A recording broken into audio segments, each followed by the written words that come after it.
உன்னத பாட்டு 5ஆம் அதிகாரம். என் சகோதரியே, என் மணவாளியே, நான் என் தோட்டத்தில் வந்தேன், என் வெள்ளைப்போளத்தையும் என் கந்தவர்க்கங்களையும் சேர்த்தேன், என் தேன்கூட்டை என் தேனோடு புசித்தேன், என் திராட்சரசத்தை என் பாலோடும் குடித்தேன். சிநேகிதரே, புசியுங்கள், பிரியமானவர்களே, குடியுங்கள், பூர்த்தியாய்க் குடியுங்கள்.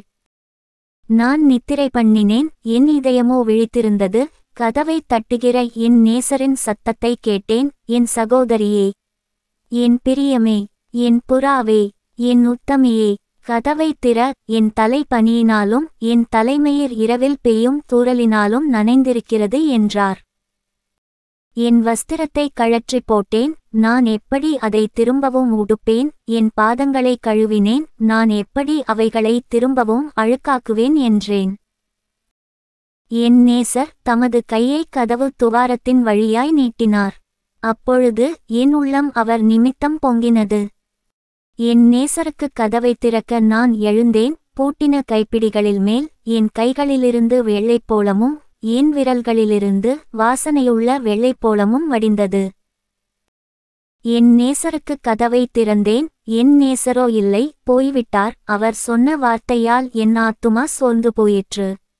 அவரை தேடினேன், அவரை காணவில்லை. அவரை கூப்பிட்டேன், அவர் எனக்கு மறுஉத்தரவு கொடுக்கவில்லை.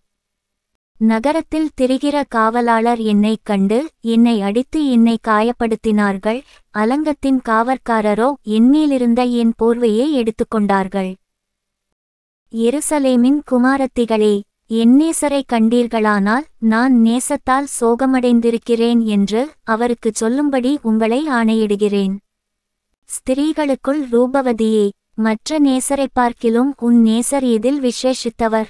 நீ இப்படி எங்களை ஆணையிட, மற்ற நேசரைப் பார்க்கிலும் உன் நேசர் எதினால் விசேஷித்தவர்? என் நேசர் வெண்மையும் சிவப்புமானவர், 10,000 பேர்களில் சிறந்தவர். அவர் தலை தங்கமயமாயிருக்கிறது, அவர் தலைமயிர் சுருள் சுருளாயும் காகத்தைப் போல் கருமையாயுமிருக்கிறது. அவருடைய கண்கள் தண்ணீர் நிறைந்த நதிகளின் ஓரமாய்த் தங்கும் புறாக்கண்களுக்கு ஒப்பானவைகளும் பாலில் கழுவப்பட்டவைகளும் நேர்த்தியாய் பதிக்கப்பட்டவைகளுமாயிருக்கிறது.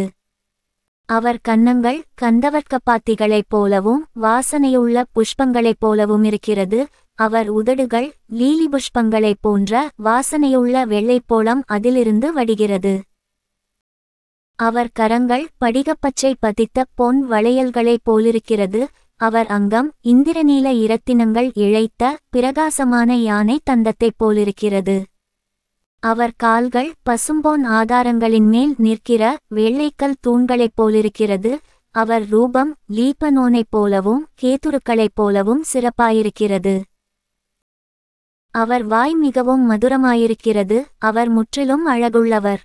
இவரே என் நேசர், எருசலேமின் குமாரத்திகளே, இவரே என் சிநேகிதர். For more videos, subscribe and like my channel.